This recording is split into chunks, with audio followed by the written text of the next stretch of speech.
مولاي صل وسلم دائما ابدا على حبيبك خير الخلق. آپ کو یہ نام خلیل کیسے ملا؟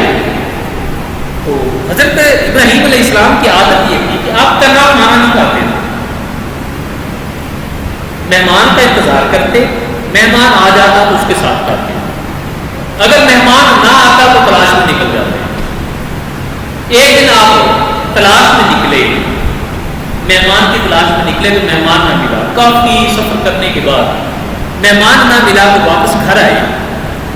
گھر میں داخل ہوئے تو گھر کے اندر ایک آدمی ہے جو اجنبی تھا، آپ کو جانتا نہیں تھا.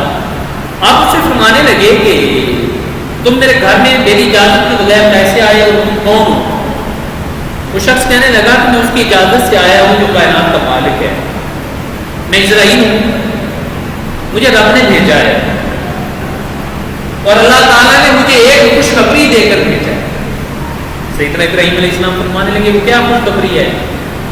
تو وہ فرشتہ ملک الموت اسرائیل کہنے لگا خوشخبری یہ ہے کہ اللہ تعالیٰ ارشاد فرما رہا ہے کہ آج میں نے زمین پہ ایک شخص کو اپنا خلیل بنا لیا، ایک شخص کو میں نے اپنا خلیل بنا لیا.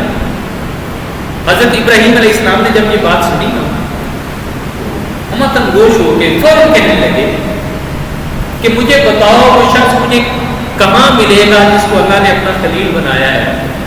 میں چاہتا ہوں سفر کروں گا، مجھے چاہے دور کا سفر کرنا پڑا، میں اس سے ملاقات کروں گا اور بقیہ کی زندگی اس کی سنگت میں پڑوسی رہ کے گزاروں گا.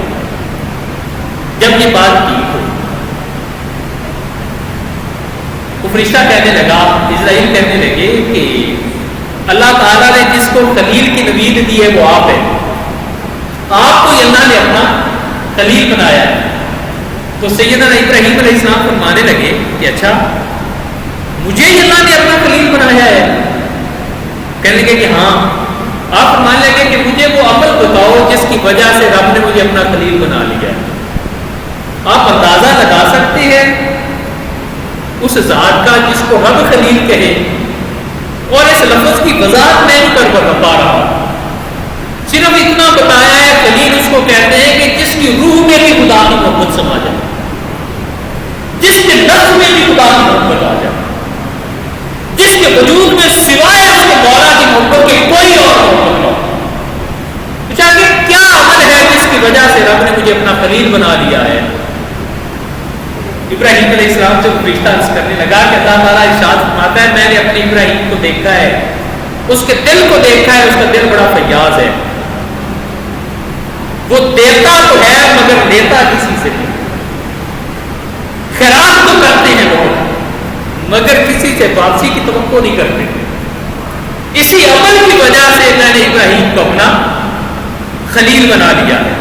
اور جس وقت اللہ تبارک و تعالیٰ نے حضرت ابراہیم علیہ السلام کو یہ خلت کے لقب کی نوید سنائی، اس کے بعد حضرت ابراہیم علیہ السلام کے دل میں اتنی خشیت تھی، آپ کا دل خوف خدا سے دھڑکتا تھا اور اس کی آواز سنائی دیتی تھی، اور وہ ایسے آواز سنائی دیتی جیسے پرندے اڑے تو ان کے پاؤں کی آواز سنائی دیتی ہے.